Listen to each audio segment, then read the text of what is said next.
Pithapuram MLA AP deputy CM Pawan Kalyan 6.5 నెలల పాలనలో సాధించిన విజయాలపై సమగ్ర అభివృద్ధి నివేదిక 2024 పేరుతో ప్రోగ్రెస్ కార్డు విడుదల చేశారు.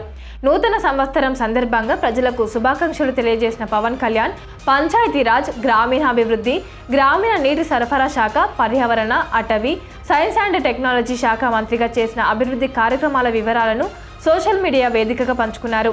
పిఠాపురం ఎమ్మెల్యేగా ఆ ప్రాంత సమగ్రాభివృద్ధి కోసం పిఠాపురం ఏరియా డెవలప్మెంట్ అథారిటీ ఏర్పాటు చేసినట్టు పవన్ కళ్యాణ్ వెల్లడించారు.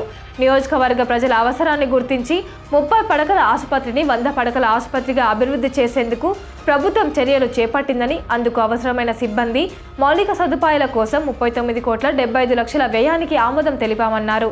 పిఠాపురంలో ప్రస్తుతం 36 డాక్టర్ పోస్టులుండగా 100 పడకలకు అప్గ్రేడ్ కావడంతో అందుకు తగిన విధంగా మరో 66 వైద్యులతో పాటుగా తగిన సిబ్బంది కోసం ఇతర ఉద్యోగాల భర్తీకి అనుమతినిచ్చారు. ప్రభుత్వ ఆసుపత్రిలో ఆపరేషన్ థియేటర్లు, ఇతర వసతుల కోసం 38,32 లక్షలు మంజూరు చేసింది. Orthopaedics, pathology, dental, radiology, general surgery, ENT, ophthalmology వంటి కీలక విభాగాలు ఈ ఆసుపత్రిలో ఏర్పాటు కానున్నాయి.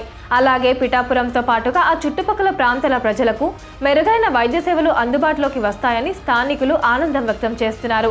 శ్రీవారి ఆశీస్సులతో తక్కువ ఖర్చుతో పెళ్లిళ్లు జరిపేందుకు వీలుగా 2 కోట్ల అంచనాలతో టీటీడీ కళ్యాణ మండపం మంజూరు చేసినట్లు తెలిపారు. గొల్లప్రోడులో తాగునీటి సమస్య పరిష్కారం కోసం పైప్ లైన్, మోటార్ల మరమ్మతుల కోసం 72 లక్షల విలువైన పనులు చేపట్టామని పవన్ తెలిపారు. విద్యార్థులకు చదువుతో పాటుగా క్రీడలలో ఆసక్తి పెంచేందుకు నియోజకవర్గంలోని 32 పాఠశాలలకు క్రీడా సామాగ్రి కిట్లను CSR నిధులతో అందించామన్నారు. పిఠాపురం RRBHR కళాశాలలో RO ప్లాంట్ మరమ్మతులు చేయించి తాగునీటి సౌకర్యం కల్పించినట్లు వివరించారు. గొల్లప్రోలు డంపింగ్ యార్డు సమస్యకు శాశ్వత పరిష్కారం దిశగా డంపింగ్ యార్డు ఏర్పాటు చేసేలా చర్యలు మొదలు పెట్టామని పవన్ కళ్యాణ్ తెలిపారు. తాత్కాలికంగా 1.5 ఎకరాల పరిధిలో ఉన్న డంపింగ్ యార్డును 0.25 ఎకరాలకు కుదించి చుట్టుపక్కల ప్రాంతాలకు శుభ్రపరిచామన్నారు.